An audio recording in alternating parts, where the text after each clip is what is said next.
কল্পনা করুন আপনি ঘুমিয়ে গেলেন আর ঘুম ভাঙল ৩০০ বছর পর। চারপাশ পাল্টে গেছে, সময়, সভ্যতা, সমাজ, সবকিছু। আপনি সেই যুগের একজন, যে যুগ এখন ইতিহাসের পাতায়।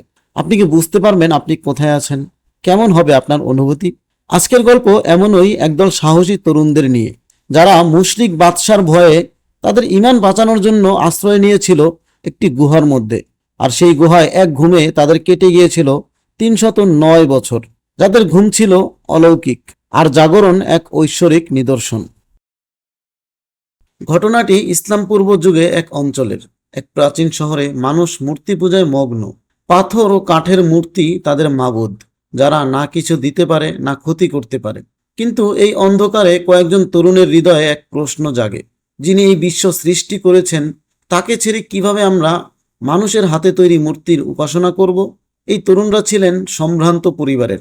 তাদের কথা শহরে ওজন বহন করত। তারা গোপনে একত্র হয়ে তাদের বিবেকের কথা প্রকাশ করেন। তাদের হৃদয় তাওহীদের আলোয় উদ্ভাসিত হয় এবং তারা এক আল্লাহর প্রতি ঈমান আনে। তারা সকলেই ঈমান গোপন রাখার উপর একমত হলেন, কারণ তাদের বাদশা ছিল মূর্তি পূজক, মুশরিক, যে তার প্রজাদেরকে শিরিক করতে বাধ্য করত। তারা সমাজের অন্যান্য লোকদের সাথেই বাস করতে থাকলেন, কিন্তু তাদের প্রত্যেকেই যখন একাকী হন, তখন আল্লাহর ইবাদতের দিকে মনোনিবেশ করেন। কিন্তু বিপদ ঘনিয়ে আসে। শহরের মুশরিক বাদশাহ তাদের ঈমানের কথা জানতে পারেন। বাদশাহ ক্রোধে ফেটে পড়েন। তিনি এই তরুণদের রাজদরবারে ডেকে পাঠালেন।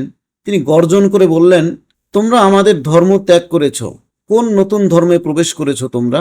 আমি তোমাদেরকে কখনোই এভাবে ছেড়ে দিব না। আমি জানি তোমরা সম্ভ্রান্ত বংশের লোক, তাই অন্যান্যরা তোমাদের কারণে বিভ্রান্ত হতে পারে।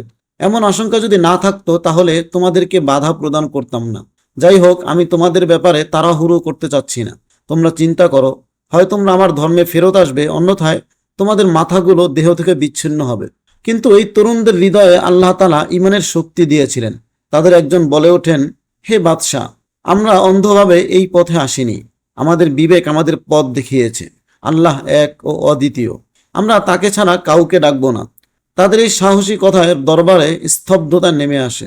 বাদশাহ তাদের একদিন সময় দেন আর বলেন, আগামীকাল আবার রাজদরবারে আসবে, আমি ফয়সালা জানাবো। যুবকরা ফিরে এসে পরামর্শ করে সিদ্ধান্ত নিল, আমরা এখানে প্রশান্ত মনে এক আল্লাহর ইবাদত করতে পারবো না।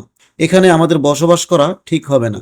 তাই তারা সবাই এমন জায়গায় যাওয়ার ব্যাপারে একমত হলো, যেখানে নির্দ্বিধায় আল্লাহর ইবাদত করতে পারবে। এই উদ্দেশ্যে তারা নিজ দেশ থেকে অজানার দিকে রওনা হলো।